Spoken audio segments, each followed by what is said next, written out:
नमस्कार, मैं हूं दिव्या अग्रवाल और आप देख रहे हैं न्यूज 24 की खास पेशकश प्रगतिशील महाराष्ट्र, जिसमें आपको दिखाएंगे वो खबरें जो न सिर्फ महाराष्ट्र की दिशा तय करती है बल्कि देश की विकास यात्रा में भी निर्णायक भूमिका निभाती है। महाराष्ट्र में मुख्यमंत्री देवेंद्र फडणवीस के नेतृत्व में कई ऐसे कदम उठाए जा रहे हैं जो मील का पत्थर साबित हो रहे हैं। ये कदम न सिर्फ महाराष्ट्र के भविष्य को आकार देंगे बल्कि भारत की अर्थव्यवस्था को भी रफ्तार देने वाले हैं। तो आइए शुरुआत करते हैं इस हफ्ते की प्रमुख खबरों से। निवेश के क्षेत्र में महाराष्ट्र सरकार नित नए रिकॉर्ड बना रही है। महाराष्ट्र सरकार ने हाल ही में 10 करार पर हस्ताक्षर किए हैं, जिनमें 8 MOU और 2 रणनीतिक करार शामिल हैं। इससे महाराष्ट्र में 42,892 करोड़ रुपए का निवेश आएगा। साथ ही युवाओं के लिए 28,000 से अधिक रोजगार के अवसर भी पैदा होंगे। मुख्यमंत्री देवेंद्र फडणवीस ने कहा कि लगातार बढ़ते निवेश से महाराष्ट्र डेटा सेंटर कैपिटल और सौर ऊर्जा कैपिटल बनकर उभर रहा है। इन्व्हेस्टमेंटचे MOUs आणि 2 स्ट्रॅटेजिक MOUs केले आहेत। 8 जे इन्व्हेस्टमेंटचे MOU आपण केलेले आहेत याच्यामध्ये जवळपास 42,892 म्हणजे सुमारे 43,000 कोटीचे MOU झाले आहेत आणि याच्यातनं 28,500 एवढी त्या ठिकाणी रोजगार क्षमता निर्माण होणार है। महाराष्ट्र सरकार निवेश को बढ़ावा देने के लिए राज्य की ईज ऑफ डूइंग बिजनेस नीति में 100 बदलाव करने के लिए एक अलग वॉर रूम का निर्माण करने जा रही है। मुख्यमंत्री देवेंद्र फडणवीस की अध्यक्षता में वैश्विक आयात निर्यात नीति के अंतर्गत एक बैठक हुई, जहां मुख्यमंत्री देवेंद्र फडणवीस ने स्पष्ट किया कि वे इस वॉर रूम के माध्यम से किए गए सुधारों की हर महीने व्यक्तिगत रूप से समीक्षा भी करेंगे। महाराष्ट्र सरकार उद्योग स्थापित करने और उनके संचालन में आने वाली अड़चनों को खत्म करने की दिशा में तेजी से काम कर रही है।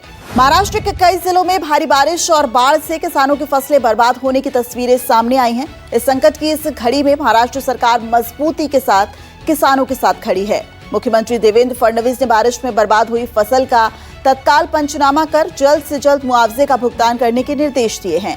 साथ ही राहत और बचाव कार्य के लिए NDRF, SDRF समेत सभी एजेंसियों को अलर्ट पर रहने के आदेश दिए गए हैं। इसके अलावा उप मुख्यमंत्री अजित पवार और एकनाथ शिंदे ने स्थिति का जायजा भी लिया है। राज्यामध्ये मोठ्या प्रमाणात अतिवृष्टी झालेली आहे। साधारणपणे गेल्या 3-4 दिवसातल्या सगळ्या अतिवृष्टीमध्ये जवळपास 12 ते 14 लाख एकर जमीन ही त्या ठिकाणी त्याच्यावरची पिकं जी आहेत ती बाधित झालेली आहेत। मुंबई की लाइफलाइन माने जाने वाली लोकल ट्रेनें बहुत जल्द आधुनिक होने जा रही हैं। मुंबई में अब पुरानी खुली दरवाजे वाली लोकल ट्रेनों की जगह आधुनिक वातानुकूलित और बंद दरवाजों वाली ट्रेनें रफ्तार भरेंगी। महाराष्ट्र सरकार ने लोकल ट्रेनों के आधुनिकीकरण से जुड़ी योजना को मंजूरी दे दी है और पहले चरण में 268 AC ट्रेनें खरीदी जाएंगी। खास बात यह है कि यात्रियों को इसके लिए अतिरिक्त किराया भी नहीं देना होगा।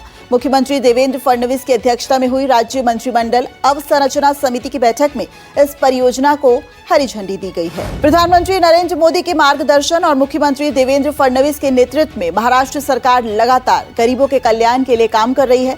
इसी दिशा में सोलापुर जिले में प्रधानमंत्री आवास योजना के तहत 1,348 परिवारों को घरों की चाबी सौंपी गई। इसके अलावा मुख्यमंत्री देवेंद्र फडणवीस ने सोलापुर में एक IT पार्क स्थापित करने का ऐलान भी किया। IT पार्क से स्थानीय युवाओं को बड़े पैमाने पर रोजगार मिलेगा और क्षेत्र के विकास को गति मिलेगी। महाराष्ट्र के मुख्यमंत्री देवेंद्र फडणवीस ने पुणे में औंध से शिवाजी नगर के बीच बने 2 मंजिला फ्लाईओवर का उद्घाटन किया। 277 करोड़ रुपए की लागत से बना ये फ्लाईओवर सावित्रीबाई फूले पुणे विश्वविद्यालय चौक पर यातायात जाम से राहत देगा। उद्घाटन कार्यक्रम के दौरान उप मुख्यमंत्री अजित पवार ने CM फडणवीस के साथ ड्राइव कर फ्लाईओवर का निरीक्षण भी किया। कार्यक्रम में शिक्षा मंत्री चंद्रकांत पाटिल भी मौजूद रहे। जनहितैषी महाराष्ट्र सरकार के एक फैसले से गणेशोत्सव के दौरान कोकण जाने वाले गणेश भक्तों को बड़ी राहत मिलने जा रही है।